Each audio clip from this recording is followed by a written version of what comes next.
Hello, everyone. Welcome back to another episode of Short Term Rentals with the king of short term rentals, TJ Tijani. How are you doing, Yes, TJ? I am doing great, great, great. Today's a great day. Ready to tap in and educate some folks? Absolutely. That's right. And we are super excited for today's topic because I feel like everyone is looking for something different on a property when they're investing. But in your personal opinion, what are your top 5 characteristics that you look for that make you say, yes, this building is ready for Airbnb, for VRBO, short term rentals? Yeah. And these characteristics kind of change depending on how you're approaching this property, whether you're owning it or whether you're not owning it. There are things to look out for if you're arbitraging it, if you're co-hosting it, or if you're owning it. And I'm gonna start with ownership because again, ownership should always be the goal in this business. I don't care how you get into this game. I think whether you are mainly an arbitrage person or you are a co-hoster, but the goal should always be ownership. And I think if you only own, you should explore the other strategies to help increase your cash flow, because the most important thing in this business, and I always say, is the foundation, it's the infrastructure. So for us, when we look to own these properties, there are a lot of key metrics that we look for. Now, when it comes to ownership in real estate, I like to tell people, like, it really doesn't matter how you exit this deal. I can make it a short-term rental when I buy it, but whether I make it a short-term rental, whether I flip it, whether I wholesale it, whether I make it a long-term buy and hold property, you make your money when you buy in real estate. It really doesn't matter what exit that you do. And if you do it the right way, there's a saying in real estate, as the saying goes, it's really hard to mess up a good deal. And that's true. That's true. If you actually buy it right. This is also the reason why I love real estate, in the sense that you could be brand new in this business and make a lot of noise in this business, just in real estate, period. Because the issue of money shouldn't ever be an issue in real estate. Because if you can get good at identifying the deal and actually breaking down the right deal and identifying a good deal, the money will come. And so because of that, it makes real estate one of the best investment strategies. It makes it really dangerous for anybody who's willing to put in the work to see success in this business. Now, when you're looking to purchase, a few things you want to make sure that you look out for, because again, like I mentioned, you're making money when you buy. This is why I look for things like the same exact criteria that I would look for if I was to purchase a traditional rental property. It's the same criteria I look for when I'm purchasing my short-term rentals. So it has to have equity. And equity is important. When we buy our short-term rentals, the way we buy them and exit, we will have at minimum 20% equity. This is the same way if we were to do a long-term traditional rental. Why? Because I buy them as if they're long-term traditional rental, but I just exit with short-term rentals. So I do this for multiple reasons. For one, I am still making sure that I'm still satisfying the bank. I buy my properties just like I would any house that would be a long-term rental property, because that still satisfies the bank's numbers. When I go to refinance, I refinance with long-term traditional numbers, 100%. But we make them short-term rentals, but we refinance with long-term rentals. And I do this also because that way we know for sure it will cash flow with a regular tenant. If you're looking to buy, one of the biggest things you should look for when you're buying these short-term rentals is, will it make money with a regular tenant? Because we know it'll make money as a short-term rental. Right. Yes, 100%. But you never know what could happen to your marketplace. What if I buy a property that will cash flow with a short-term rental, but won't cash flow with a traditional rental, and something happens in my neighborhood? A deed restriction comes into play that will stop me from doing my business as a short-term rental. And your only choice is to either make it a traditional rental or sell it, right? So now, but if we make it a traditional rental, we always have that backup. We always have that fallback. That way, if something happens in our particular marketplace, we can always fall back into making that property a regular tenant, putting a regular tenant in it, and still being in the green, right? So this is why when we purchase our short-term rentals, we still purchase them as if they're traditional rentals. And this is important. Even in our boutique hotel brand, these medium-sized multifamily assets that we're buying right now, they're not just making money if we run them as a hotel. They're making money. If I put a long-term regular market rate tenant in every single one of those units, I'm still going to be good. I'm still going to make money. The mortgage is still going to be paid, and we're still going to cash flow. That's right. And you want to make sure that you do it this way, because you don't know what could happen. You want to make sure that you have that plan B.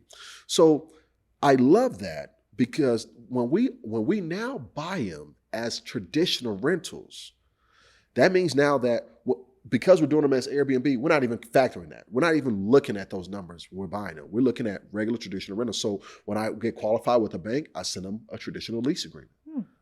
Traditional leases. That's how we make sure we get qualified. We still satisfy the bank's DSCR requirement. So we still make sure we do that. So equity, we still check for equity. It has a cash flow with a regular tenant, not just short-term rentals.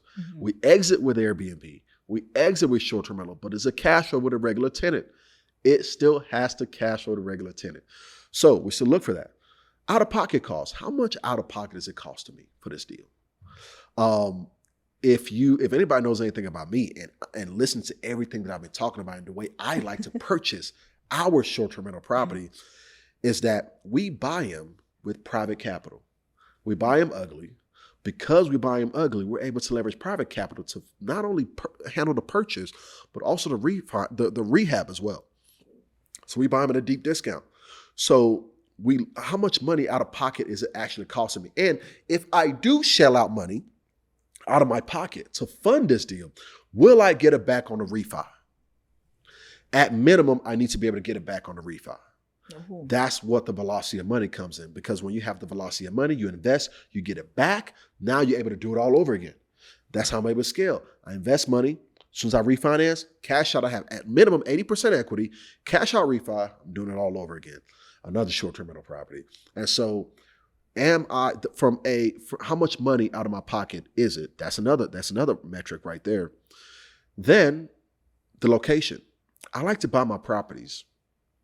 Great locations for short-term rentals, highly gentrifying areas that are up and coming, right? So I look for, of course, you're going to get the benefits of tax benefits of depreciation, but is it in an opportunity zone, right? This is another tax strategy, a tax benefit that you can do. You can defer the taxes. You can defer your tax payments while you own that property, right? For 10 years up until you sell it or whatever you do with it, right? So that's another metric that we look for. So when we look, essentially, all the metrics is that you would be, even if it was a traditional rental, but that's still, those metrics is still same applies, even though we're exiting as a short-term rental, 100%. So that's when we look, if we owning these properties, that's more so what we're looking at. It's a lot more numbers to sift through, a lot more data to sift through, a lot more KPIs to sift through, right? But we want to make sure that even though these properties we're exiting with short-term rentals,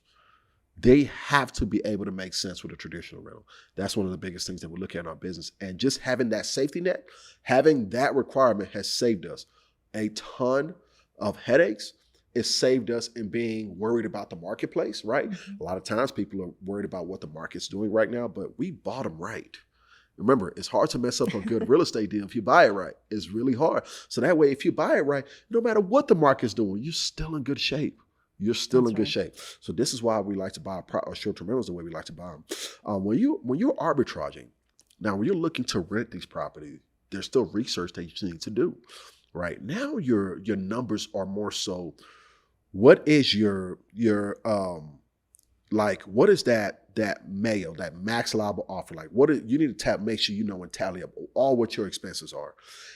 And that rent is also going to play a factor as well.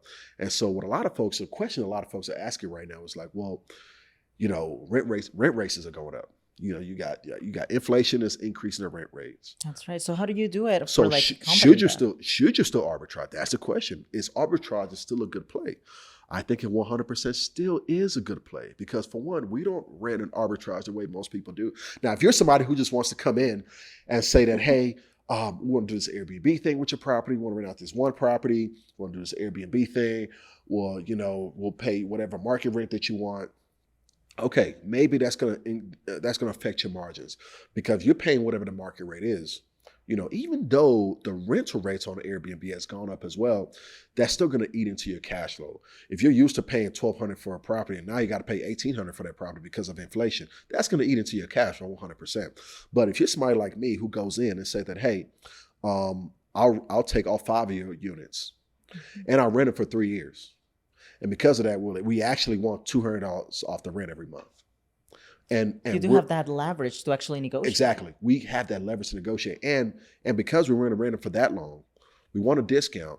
And understand that we're not just asking for this, just to understand that we're going to be a perfect tenant while we're at it. Mm-hmm. Nobody's going to take care of this property, but we're going to take care of this property. You're going to get your rent paid on time every month, fully automated. Matter of fact, here's proof, here's rent payments that we've made to all of our other landlords in an automated fashion. So all these additional incentives that you bring in a landlord, because understand, a landlord just wants peace of mind.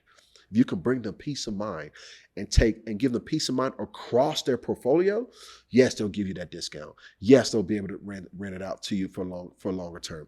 And that is what that is the difference between people that just want to do Airbnb and people who are actually looking to grow a short-term rental business, right? And so these are the things you want to look out for when you are positioning yourself to move and take on these properties. On the co-host side, kind of the same thing still applies, right? On the co-host side, understand that you're not renting it, but you are more so just managing it. So on the co-host side, that's not so much something you had to worry about, because you and the owner and the landlord, y'all are both sharing. Like whatever that rental rate is what he is paying. Your landlord is paying that rent, right? So your job as a co-host is just to make sure that you are maximizing their cash flow. You're maximizing their opportunity. You're making them more money than they would if they were to make it a traditional lease. You're making them more money. And they're seeing the value of your work. And so if you're able to do that, and the co-host play is definitely a great play for you. And so there's a lot of things to look at when you're considering owning these or arbitraging or co-hosting. A lot of metrics to look out for, a lot of points to look out for. But the ownership route, of course, as you can imagine, is the most kind of analytical driven process. There's just so much more that you have to know and to do and to understand on the ownership side to be successful in this business. So those are definitely things that you want to look out for. But if you're willing to put in that work and do that research on the front end, and what that's going to do is it's going to give you the confidence to know that you're moving into the right property. And you're going to be able to run a place safely and with confidence. And with that right research, you'll realize and see that the cash flow is where it needs to be 100%. That's right. And I feel like it all comes down to you doing your homework. Make sure to run your numbers and make sure to making sure that the deal actually makes sense. Yes. And it's really cool how you mentioned that it's better to plan it as if it was like a regular rent that you would be getting instead of a short term, because I feel like also that gives peace of mind to the bank because they have a more stable number. Yes. Because you were mentioning how in the case of like short-term rentals, all of these numbers, they have to fluctuate with the market. I don't think a bank would be like, oh yeah, like we have way more income on this month, but way less income on the other one. Yeah. We're 100% going to give you the deal and all the money that you need. No, I don't think the bank would take it better. Absolutely. And the banks that I work with, lendings is all based on relationships, right? And the banks that I work with, they have a strict criteria. They love long-term stable renters, right? This is a local bank. That what you'll find though is that a lot of institutions, a lot of banks, a lot of lenders are coming out with short-term rental products. A lot of them. When I was getting into this game, there was literally one. There was none at first. The first bank kind of came out and said that, okay, we'll consider short-term rental income. This was probably around 2019 that came out. And so it's one of those things to where a lot more banks are coming out with products. There are DSCR loans that are coming out that are favoring short-term rental products heavily now. But there are banks that are looking at short-term rental products and short-term rental numbers and income to qualify you. With that being the case, I still buy my properties the way I do. I still buy the way I do. Because, again, that plan B is just too crucial for me. Like, that is just because my yields are better. And when I buy them the way I do, imagine if it'll make money with a traditional rental, how much more money is it making as a short-term rental?